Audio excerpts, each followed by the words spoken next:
Bien, nous nous trouvons sur le site du PC-Feu au cimetière Saint-Jean de Mandelieu-la-Napoule où cette nuit nous avons été victimes d'un incendie qui a détruit à peu près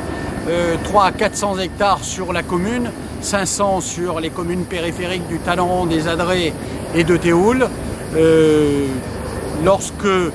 nous avons pris en compte la situation à 18 h avec monsieur le préfet des Alpes-Maritimes qui a passé toute la nuit avec moi à intervenir dans les maisons, à faire évacuer les gens. Et lorsque nous avions le feu devant et à un moment donné derrière, on s'attendait à des dégâts beaucoup plus importants. On avait peur et sincèrement, toute la nuit, j'ai pensé que tous les quartiers ouest de la ville de Mandelieu risquaient d'être détruits. Aujourd'hui, le bilan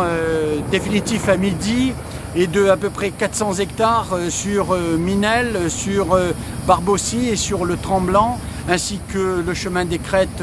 à la Napoule et le port de l'Arague ont été détruits. Nous avons une villa qui a pris feu et qui a été détruite dans le quartier de Minel, 4 ou 5 villas qui ont été léchées par les flammes et quelques dégâts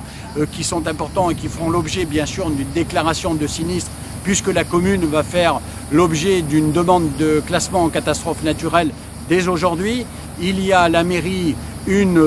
cellule à la direction générale des services qui est à même de pouvoir répondre dans le côté administratif, juridique et financier pour l'ensemble des gens qui ont subi des dégâts qui devront faire des déclarations à leur assurance. Ensuite, je voudrais remercier de façon très chaleureuse l'ensemble des 750 pompiers, sapeurs-pompiers qui ont été sur le site toute la nuit avec la police municipale de Mandelieu, du Canet, de Mougins, la gendarmerie, le CCFF, les forces 06,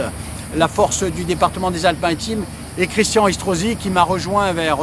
2 h du matin et avec qui nous avons parcouru jusqu'à 4 h du matin l'ensemble des sites où étaient regroupés nos administrés, d'une part à la salle Europa, d'autre part à la salle des sports du quartier de Capitou et puis le Sofitel qui a mis à notre disposition plus de 300 transats pour accueillir les 1000 personnes que nous avons évacuées sur l'ensemble des quartiers que j'ai cités au départ. Voilà, c'est dans notre malheur, nous avons eu la chance de ne pas avoir de dégâts corporels et c'est le seul côté réjouissant, je dirais le seul côté positif que l'on peut tirer de cette catastrophe. En tout cas, merci à tous les habitants d'avoir joué le jeu, c'est-à-dire d'avoir obéi à l'ordre d'évacuation, de s'être regroupés, d'avoir attendu que l'ordre des pompiers de réintégrer les domiciles qui ont tous été réintégrés à 7 h 30 du matin, sauf la villa brûlée et l'appartement au château d'Agécroft. Voilà ce que je pouvais dire. En tout cas, sachez que nous sommes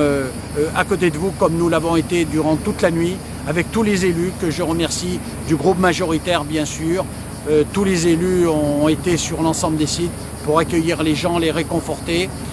Nous allons continuer avec l'ensemble des services institutionnels à surveiller la zone car certaines flamèches subsistent. Nous avons encore 2 hélicoptères bombardiers d'eau qui sont en train de faire des frappes chirurgicales d'eau pour éteindre les flamèches. Et puis ma foi, pour cet été, je voudrais vous donner 3 conseils. Le premier, c'est de débroussailler dans un diamètre de 50 mètres autour de chez vous, d'une part. Deuxièmement, dès que vous avez la moindre suspicion sur un nuage de fumée, de prévenir la police et les pompiers. Et troisièmement, d'écouter et d'entendre surtout les pompiers, la police municipale sur les conseils qu'ils ont à vous donner si jamais on se retrouve dans une situation comme celle-là, car je suis inquiet en ce sens que la météo n'est pas très favorable en termes de pluie, n'est pas très favorable en termes de température et surtout en termes de vent qui vont prédominer ces jours prochains. Donc voilà, vigilance, vigilance, vigilance et merci à toutes et à tous de nous avoir permis de passer ce drame sans dégâts humains.